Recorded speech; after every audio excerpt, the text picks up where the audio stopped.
जंगल में एक बंदर पेड़ हिला हिला कर फल गिरा रहा था। गुस्से में चिल्ला रहा था, मेरे हिस्से के फल किसी ने खा लिए। तभी ऊपर से एक तोता बोला, गुस्से में फैसला हमेशा गलत होता है दोस्त। बंदर चिढ़कर कहता है, मुझे सब पता है, बस कोई सुनता नहीं। तोता धीरे से बोला, पता होने और समझ रखने में फर्क है।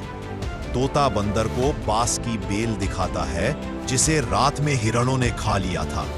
बंदर हैरान होकर बोला, तो गलती किसी की थी ही नहीं। तोता मुस्कुराकर कहता है, हाँ, इसलिए गुस्सा करने से पहले सच्चाई देख लिया कर।